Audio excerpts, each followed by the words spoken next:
20 years of excellence. Sun International Institute of Tourism and Management.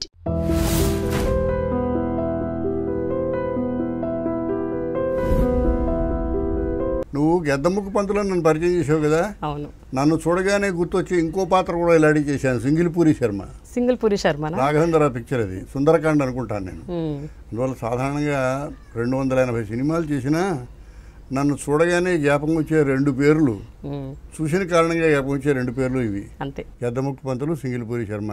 దానికి add చేయాలనిపించి నువ్వు పరిచయం చేస్తున్నప్పుడు ఇప్పుడు చెప్పు. సార్ ఒక విషయం చెప్పండి, గద్దముక్కు పంతులు అన్నది పాత్ర పేరు, ఆ పేరు మీరే రాసుకున్నారా లేకపోతే? నేను తమాషా అది నేను విచిత్రంగా చాలా పెద్ద కథ చెప్పాలి. అది 2వ పిక్చర్, షూటింగ్ చేసే 2 పిక్చర్. ఇంట్లో రామేంద్ర కృష్ణ చాలా పెద్ద సక్సెస్ అయిన తర్వాత చిలకలూరిపేటలో గృహలక్ష్మి అనే ఒక పిక్చర్ అనుకుంటాను నేను, మురళీమోహన్, సరిత, నాగేష్ మేమంతా కలిసి చేసిన గుర్తు. ఏమన్నా అది మధ్యలో జరిగి హైదరాబాద్ షూటింగ్కి వచ్చాను నేను. ఈ తరంగిణి సినిమా నేనే రాశాను. అవును. అయితే కోడి రామకృష్ణకి ఓ జీనియస్ ఉండి, చాలామంది దర్శకులు లేనిది అతనికి ఉన్నది. అతను చాలా చక్కగా పాత్రీకరణని ఇంప్రవైజ్ చేస్తాడు, డైలాగుని ఇంప్రవైజ్ చేస్తాడు. చాలా చిన్న కుర్రాడు, నా దగ్గర చాలా చిన్న కుర్రాడు వయసు రీత్యా. పైపెచ్చు అతని మొదటి పిక్చర్కి నా దగ్గర ఒక 6 నెలల పాటు మా ఇంటికి రోజు పొద్దుటొచ్చి రాత్రి దాకా ఉండేవాడు. అంత చొరవ, అంత చేరిక, నా పెద్దరికం మీద అంత గౌరవము. ఆ రోజు షూటింగ్ ప్రారంభిస్తున్నప్పుడు నాతో చెప్పలేక రాఘవ్ గారితో చెప్పాడు, గురువు గారిని గెద్దముక్కు పంతులు అని పేరు పెడితే బాగుంటుందేమో అని అన్నాడు. పెట్టండి, బాగానే ఉంటుందన్నాను నేను. ఆ విధంగా గెద్దముక్కు పంతులు అనే పేరు కోడి రామకృష్ణ పెట్టాడు. దానిలో మంచి తమాషా అయిన షార్ట్ ఒకటి ఉంది. ఎందుకో మీ ఇద్దరు మాట్లాడుకుంటూ ఉంటాం, నేను పిఎల్ నారాయణ కూడా ఏదో పాత్ర గుర్తులేదు. చూడు చిలకముక్కు పంతులు అంటాడు ఒక చోట. పక్షి మారిందండి అంటాను. అదే గెద్దముక్కు పంతులు అని కరెక్ట్ చేస్తాను. ఇది నా బాగా జ్ఞాపకం ఉన్న జోకు. తమాషాగా పిక్చర్లు బాగుంటే పిక్చర్లో ఉన్న ఏ యాంగులారిటీ అయినా ఆడియన్స్ జ్ఞాపకం ఉంటుంది. పిక్చర్ బాగోలేకపోతే పాత్రీకరణలు, పాత్రలు, కథలో ఉన్న అన్నీ పోతాయి.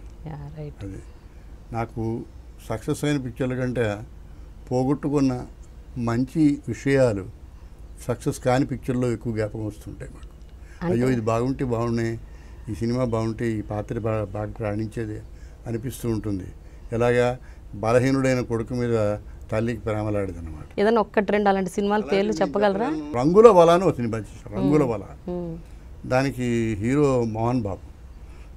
నేను కింగ్ మేకర్ క్యారెక్టర్. అది చిన్న చెవుడు, చాలా ఆర్డినరీగా ఉండే మనిషి, పంచాలాల్చి. ఇతనికి ఈ డ్రగ్స్ మందులు తయారు చేస్తాడు. ఇతనికి కూతురు. అలాంటి క్యారెక్టర్ అనమాట. చాలా బాగా రాణించిన క్యారెక్టర్. పిక్చర్ బాగా పోలే. దానిలో నా భార్యగా, అప్పటికింకా భార్య కానీ కోడి రామకృష్ణ పెళ్ళాం యాక్ట్ చేసింది నా కూతురుగా. అది నాకు చాలా ఇష్టమైంది. ఎందుకంటే రకరకాల స్పూరియస్ మెడిసిన్స్ని తయారు చేసి అమ్ముతూ వ్యాపారం చేసి బాగా డబ్బులు ఆర్జించే తండ్రి. ఈ విషయాన్ని గ్రహించిన కూతురు వీడంటే చాలా అభిమానించే కూతురు.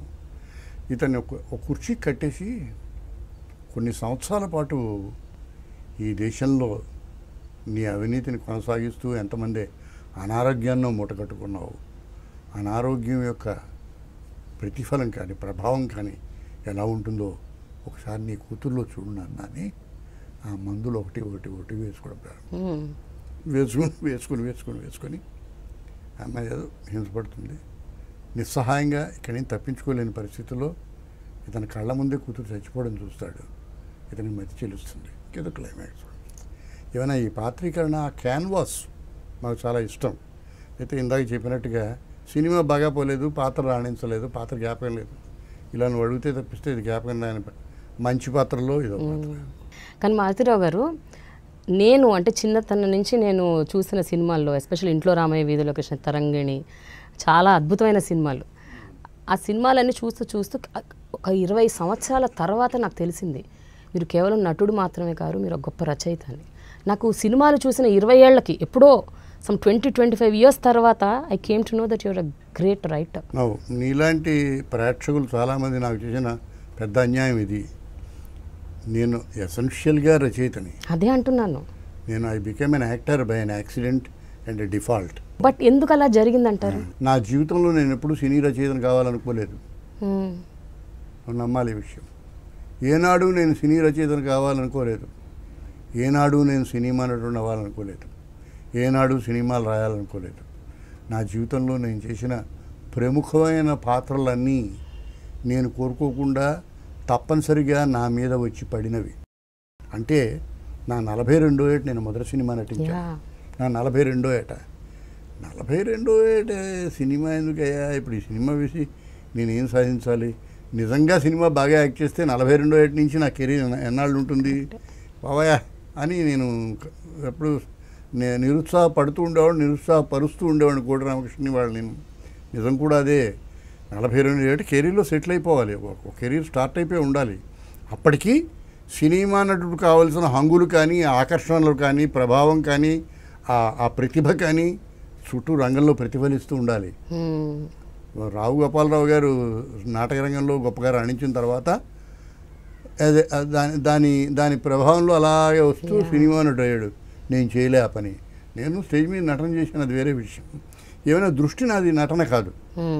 42 ఏడు చేశా. నాకు తెలియని విషయం ఏమిటంటే 35 సంవత్సరాల పాటు నా కెరీర్ ఉంది. తర్వాత 35 సంవత్సరాల కెరీరు, 280 సినిమాలు. ఇవాళకి కూడా నేను సినిమా యాక్ట్ చేస్తున్నాను. Who could imagine this? ఇది ఊహించలేని విషయం. ఇవాళకి కూడా నీ తరం వాళ్ళు చాలామంది మీరు మంచి నటులు, రచనలు కూడా చేస్తారట అంటే నాకు నవ్వొస్తుంది. నేను రచనలే చేస్తాను బాబు, నటన కూడా చేస్తూ ఉంటాను అని చెప్పాలి న్యాయంగా అంటాను. ఏమైనా తరం మారుతుంది, కాలం మారుతుంది. మీ నాన్నగారికి బహుశా నేను రచయితగా ఎక్కువ తెలిసి ఉంటుంది, నీకు నటుడిగా తెలుసు. అప్పుడు వెనక్కి వెళ్ళి ఒకసారి చూసుంటావు, ఈయన కథ కూడా రాస్తాడా, నాటకం రాస్తాడా, ఇంకోటి చేస్తాడా అని. ఒక పరిణామ దశ అది. కానీ నాకు ఫేవరెట్ ఫిలిమ్స్లో ఒక 2-3 ఉన్నాయండి. డాక్టర్ చక్రవర్తి, ఆత్మగౌరవం. అంటే ఈ సినిమాలకి కథలు మీరు రాశారు, స్క్రీన్ ప్లే మీరు చేశారు. అంటే ఇవన్నీ తెలుసుకున్నాను లేండి, ఒక 10 ఏళ్ల క్రితమే తెలుసు. బట్ 10 ఏళ్ల క్రితం కూడా for me it was a shock. అంటే డాక్టర్ చక్రవర్తి కథన అది కాదు, కోడూరు కౌశల్యాదేవి గారు చక్రభ్రమణం స్క్రీన్ ప్లే మీరు చేశారు. ఆ నవల అని అంతకుముందు నేను ఆంధ్రప్రభలో పనిచేశాను కొన్ని నెలల ముందు. అది లైఫ్. అది కొన్ని నెలల ముందు ఆంధ్రప్రభలో పనిచేసి ఆంధ్రప్రభ పోటీలకు వచ్చిన నవలల్లో సెలెక్ట్ చేయడానికి ప్రిలిమినరీ మెంబర్స్ సెలక్షన్ కమిటీ ఉంటుంది కదా, కుర్రాళ్ళ మేమందరం. అప్పుడు నాకు 21-22 ఏళ్ళు. మీరు చదవండి అయ్యా అని మాకు ఇచ్చారు ఆయన. బదోరక చినకామరాజు గారు ఎవరు అనుకుంటా. అప్పుడు సెలెక్ట్ చేసిన 3-4 నవలల్లో చక్రభ్రమణం ఒకటి.